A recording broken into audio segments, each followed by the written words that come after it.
Nesta edição, a entrevista vai falar sobre TV digital e a reportagem da semana aborda o tema iluminação pública. Veja agora a sessão no ponto.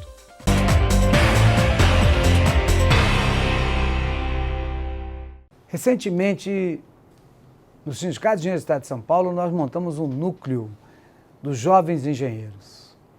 A ideia é que a gente pegue os engenheiros que estão formando e os engenheiros que já se formaram, jovens, para que nós tenhamos aí uma fala parecida, para que esse núcleo consiga buscar esse profissional, entender que o sindicato é o único defensor da nossa carreira, é o único defensor dos engenheiros. Então eu acho que esse núcleo do jovem engenheiro vem contribuir para que os profissionais que acabam de se formar tenham a condição de serem atendidos amplamente, e que o sindicato possa contribuir numa discussão muito grande com os jovens no crescimento do país, no crescimento da engenharia e no crescimento do profissional. O sindicalismo, para esses jovens, ainda estava muito distante. Mas nós entendemos que com essa preocupação de montarmos um núcleo, com esse avanço nessa discussão maior, trazendo com que eles façam discussões internas, fazendo com que eles tragam as discussões para dentro do sindicato, que nós consigamos, através da ideia do jovem profissional, crescer o país, buscar aquilo que eles estão querendo e participar efetivamente das questões trabalhistas do Brasil e do sindicato brasileiro.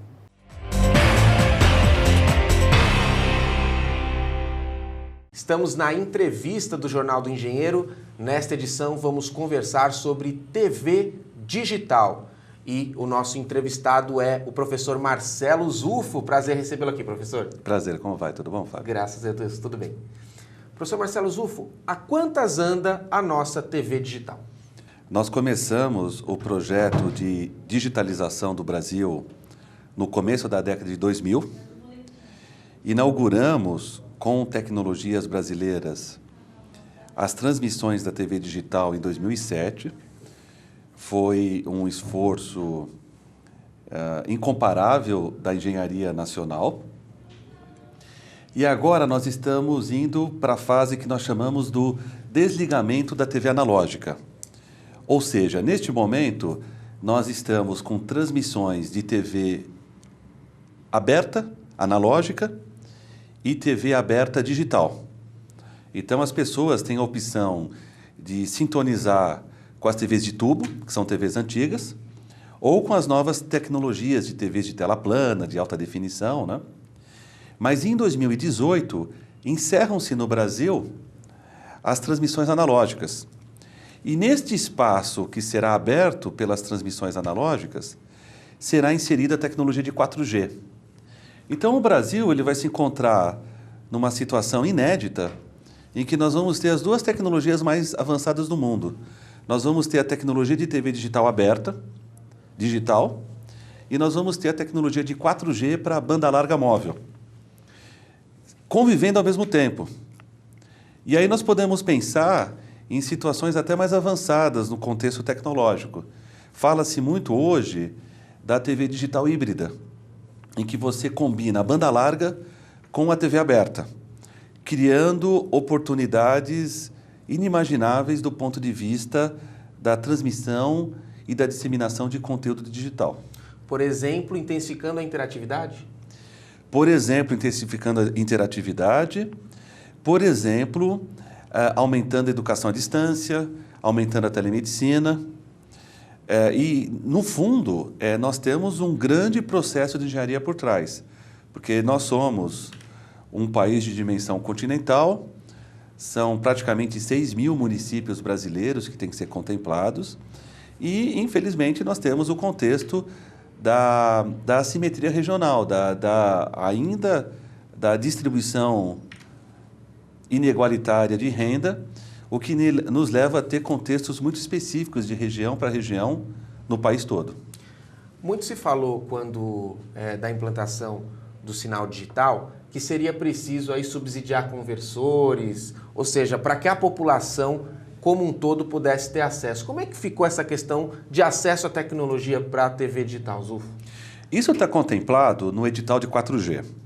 Aliás, o edital de 4G que o Brasil realizou em 2014, ele foi muito exitoso, porque, veja, no momento de crise mundial, o Brasil consegue alguns bilhões de reais no leilão da tecnologia de 4G, que justamente vai ocupar o espaço da TV aberta analógica. Mas nós conseguimos grandes vitórias, que é a conexão de hospitais, escolas, avanços na telefonia rural, e contempla também o edital a concessão de conversores para aquelas parcelas da população que não têm renda para fazer a migração para a TV digital. Ou seja, aquela população que quer continuar com seu televisor de tubo. E aí, nesse caso, a gente pode tomar vantagem da TV digital usando o conversor, que transformaria o sinal analógico da TV de tubo num sinal com uma qualidade até superior ao DVD. Ou seja, as pessoas não precisam necessariamente descartar o seu televisor de tubo. O conversor digital vai permitir que essa TV tenha um certo tempo de vida ainda.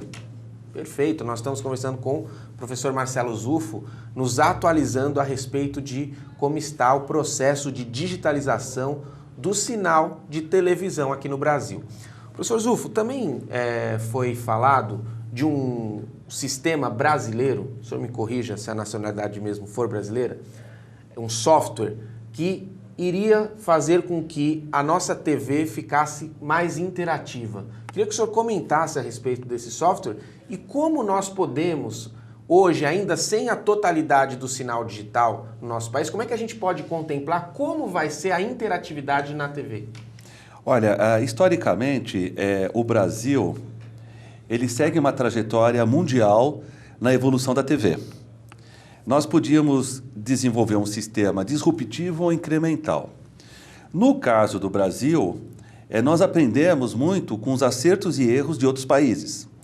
Na sequência histórica, Estados Unidos, Europa e Japão.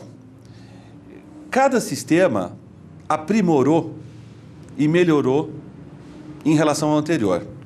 Neste caso, no momento que o Brasil entra no jogo de definir o seu padrão, nós tínhamos como melhor padrão até então estabelecido no mundo o padrão japonês, que foi, de fato, uma grande melhoria do sistema europeu.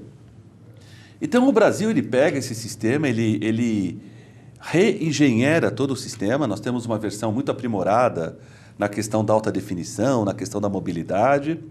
E há essa questão de que o brasileiro é muito bom em software. Então, nós queríamos ter uma evolução muito grande na tecnologia de interação. Né? Isso cria-se o que a gente chama do Sistema Brasileiro de TV Digital. Esse sistema hoje ele é adotado por 13 países da América Latina. Pouco se fala sobre isso, mas na América Latina, o único país que não adotou a mesma tecnologia que o Brasil foi a Colômbia.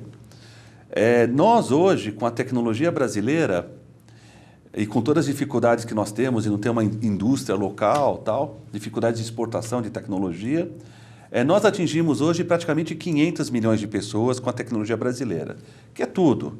É a modulação, a codificação, a sinalização e o software. É uma tecnologia brasileira. É uma tecnologia brasileira, é uma contribuição brasileira no contexto mundial. Nós sofremos dificuldades porque não existe interatividade sem internet. Ponto. Não existe interatividade sem internet. Você não consegue se comunicar com a emissora se você não tiver a internet conectada. O chamado canal de retorno.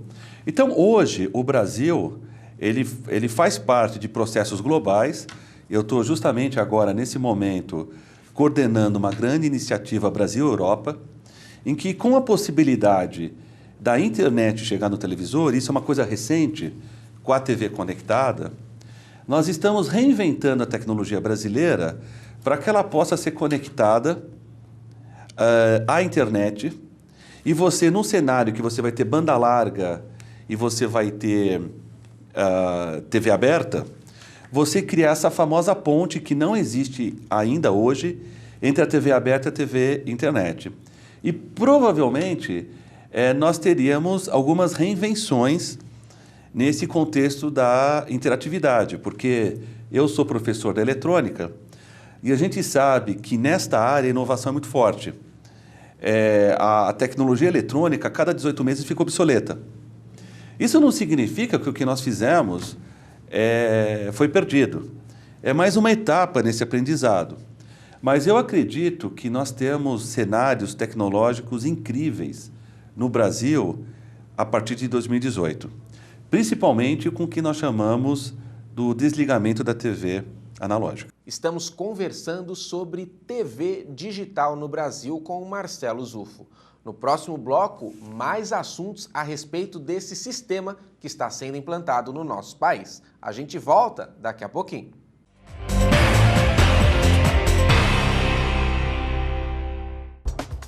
Os associados ao CESP contam com uma assessoria jurídica própria, sempre pronta a esclarecer todas as dúvidas. O atendimento é feito de segunda a sexta-feira, das 10 às 18. Entre em contato e saiba mais.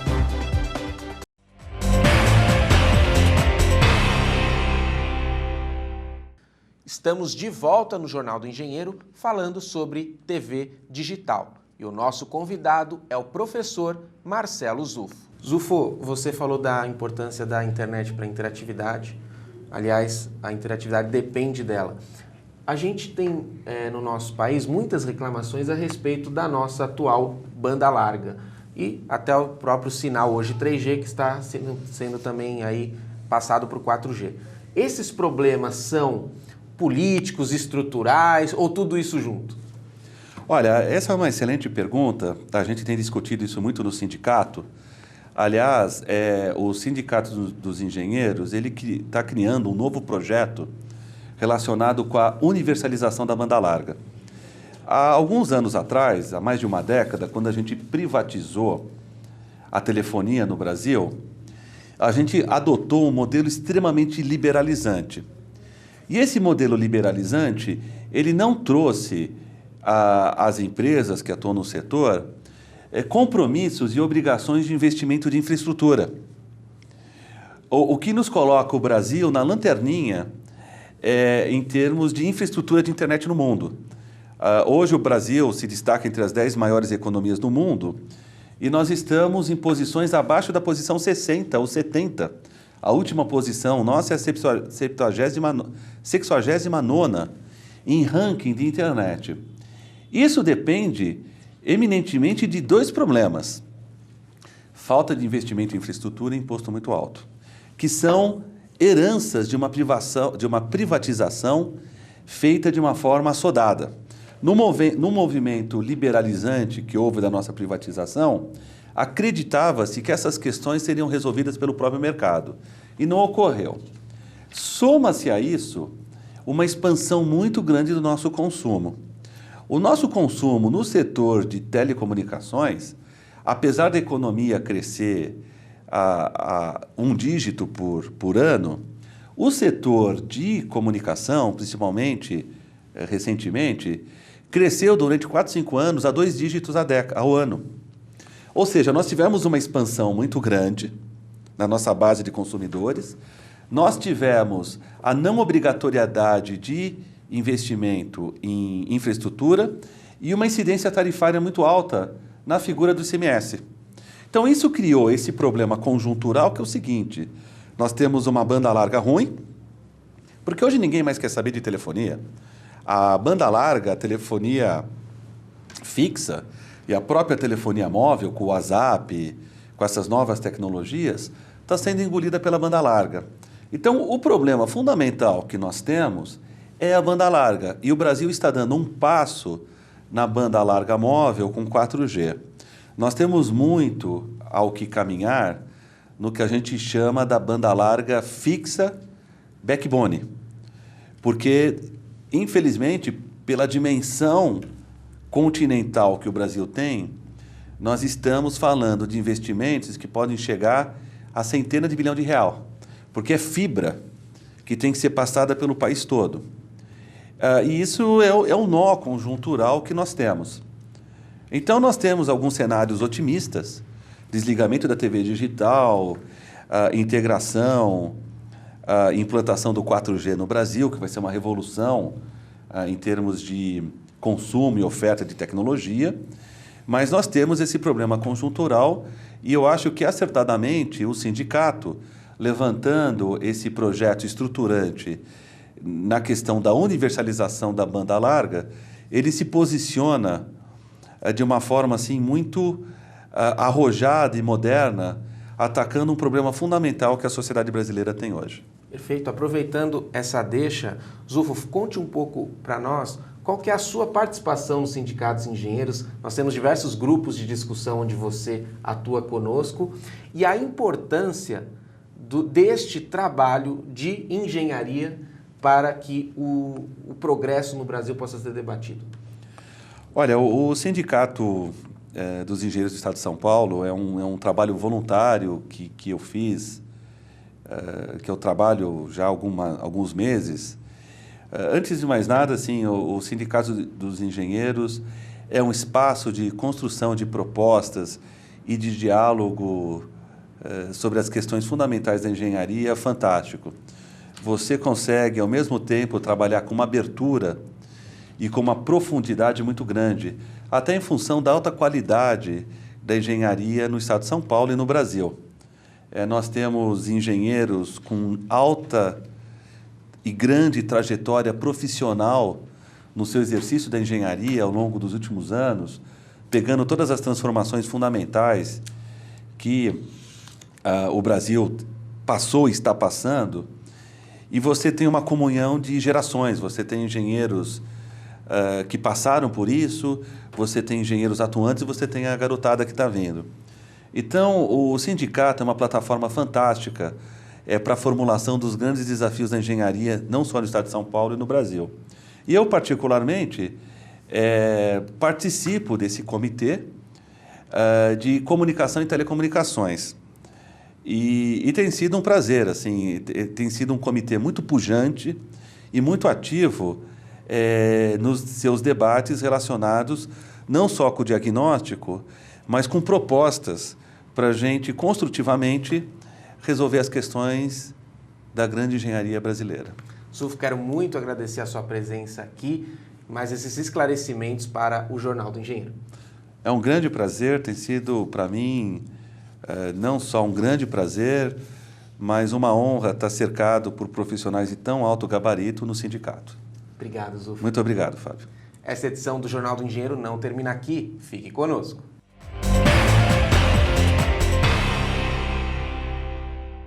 Em abril deste ano, a Câmara dos Deputados suspendeu a Resolução Normativa 479/12 da Agência Nacional de Energia Elétrica, a ANEEL. O texto atribui aos municípios a responsabilidade total pela iluminação pública, desde a elaboração do projeto de implantação e operação até a manutenção das instalações. O texto, após a decisão, seguiu para o Senado e aguarda análise. Carlos Augusto Kirchner, consultor da Federação Nacional dos Engenheiros, a FNE, defende que para os municípios com até 80 mil habitantes, a gerência dos ativos de iluminação pública pela Prefeitura seja optativa. Essa medida teria como objetivo evitar ainda mais transtornos aos cidadãos. O setor de iluminação pública acabou ficando bastante desarranjado aí com a questão da transferência dos ativos, tendo em vista que não foi feita integralmente, né? Houveram alguns municípios que conseguiram, aí, através de ações na justiça, bloquear essa transferência e ainda muitos municípios que fazem o trabalho de uma forma muito precária, né? Sejam alguns municípios que assumiram agora esse ano, sejam municípios que já há décadas fazem o serviço, mas fazem de forma precária, né? Quer dizer, é um retrato do atraso do Brasil, né? Quer dizer, a hora que você vê que alguns municípios não cumprem normas de segurança para fazer os trabalhos, eles usam materiais inadequados, E fazem isso há muitos anos, quer dizer, há muitos anos fazendo coisa errada, né? A FNE acredita que mais importante que se transferir ativos é criar uma política nacional de iluminação pública, com foco na qualidade do serviço. Todos os serviços têm que ter indicador de qualidade, quer dizer, as distribuidoras que fizeram no Brasil inteiro, que compromisso que elas tinham de qualidade? Nenhum, né? Quer dizer, a precarização hoje, onde as distribuidoras de energia fazem o serviço, como o próprio serviço de energia elétrica, quer dizer, o serviço propriamente dito de fornecer energia elétrica, existem parâmetros de qualidade, mas a iluminação pública não tem. Os sindicatos dos engenheiros brasileiros, por meio de sua entidade representativa, estudam e debatem a fundo a iluminação urbana, por entenderem a relevância do serviço na vida da população. A iluminação pública é uma coisa que mexe com a vida de todas as pessoas, porque todo mundo tem vida noturna, né? Todo mundo tem estresse quando passa num lugar escuro à noite, porque fica olhando do lado para ver se tem alguém chegando perto, né? Tem essa coisa, quer dizer, você melhorando a iluminação da cidade, você está melhorando o padrão de vida das pessoas, até áreas de lazer, quer dizer, a vida noturna que as pessoas têm, né? A FNE, em relação a questões de energia elétrica, ela tem acompanhado tudo, essa questão, inclusive, da explosão tarifária, né, os desacertos, esse problema da mercantilização do setor elétrico, né, que tem promovido esses aumentos que só aqui em São Paulo, né, só para citar um exemplo, aqui a cidade de São Paulo, em 12 meses a tarifa aumentou 75%. Para saber mais sobre a atuação da FNE em prol do desenvolvimento brasileiro, acesse o portal da entidade na internet.